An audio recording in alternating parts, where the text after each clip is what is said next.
This is the Daily Crowdsource. I'm David.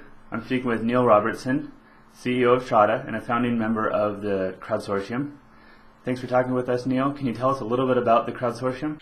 Absolutely. Thanks, David, for having me here today. Sure. So the Crowdsortium is the sort of first that we know about official industry organization for the crowdsourcing ecosystem. And I'll come back in a second to why I use the word ecosystem and not crowdsourcing companies. It started really as an idea about a year ago where I was talking to a few other early players in the crowdsourcing space, UTest, Crowdflower, Victors and Spoils, and we all started comparing notes and said, like, we're really solving all the same problems here, right? We're inventing, crowd mechanics, which is sort of game dynamics for the crowd. We're figuring out how to pay people. We're dealing with quality control and management, scale issues. We should just all get on a mailing list and just talk to each other about this. And that's basically what we did. And then we all kind of reached out to one or two other people that we happened to know. And very quickly we got almost everybody that was doing something interesting in crowdsourcing into this group. So Mahalo, Get Satisfaction, some of the founders of LiveOps, Threadless, you can go on and on. Just an unbelievable group of people that just jumped onto this email list, and we're very open about saying, hey, this is what we did that worked. This is what we did that didn't work. Hey, we just completely made this snafu in our system. Nobody do this. What do you guys think about virtual currency? How do you deal with international? We're all kind of inventing a lot of new ground here. It's sort of like the early days of e-commerce. We're so used to it now. But if you think of the first couple of years of Amazon, no one knew how to set shipping prices. No one knew what a recommendation engine was. No one had reviews or knew how to organize them into star ratings. I mean, it's so sophisticated now. We take for granted that didn't exist 15 years ago. That's the kind of stuff that we're doing. So, Trada was one of the founding members of the Crowdsortium, and recently, about 2 weeks ago, we publicly announced it as a trade, not a trade organization, more of an industry group or consortium that anybody could join. The last thing I'll say is I mentioned the ecosystem. When we launched it sort of more publicly, we have a website at crowdsortium.org or .com, whichever one you want now.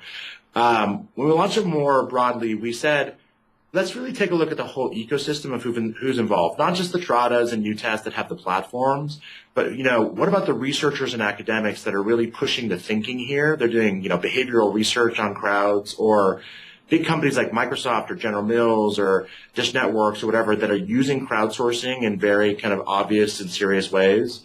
And also there's a lot of interest from funders, venture capitalists, bankers, et cetera, that are trying to sort of understand where to focus on the sort of evolution of the crowdsourcing industry.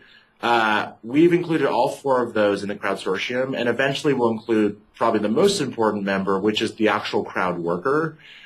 We don't have a way to do that yet, but that's the long-term plan for the group. Now, what's the format of the Crowdsortium? Is it still an email list? Is it evolved to something else?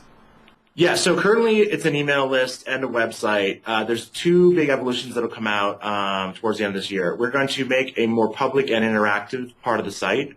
We'll have forums that anybody can come in and post on and kind of read about the discussion and learn from. We've also started to do a lot of social media. So we actually serve as kind of an amplifier for our members. So if they're a member and they put something on their blog that's really interesting, we'll kind of put a condensed snippet of that. We'll tweet out their stuff. But we do that for the general industry as well. It's not just a promotional vehicle for the members.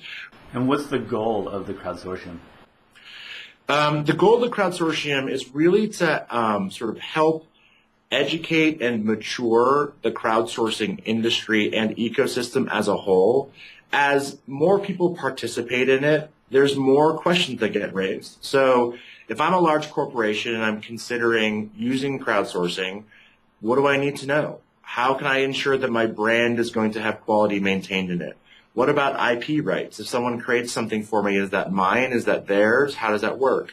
What's the right way to pay people? Like any new economic model, there's good models and bad models, and we're all learning about this too. So there's a lot of sort of interesting things that come up. We really believe we're creating the future of a subset of the global workforce, and we need to be thinking pretty broadly about the implications for everybody in that ecosystem. Is there anything else you want people to know about Crowdsortium? We're all evolving, And I fundamentally believe that the fastest way to make progress is to talk to someone who's already solved the problem that you're staring at.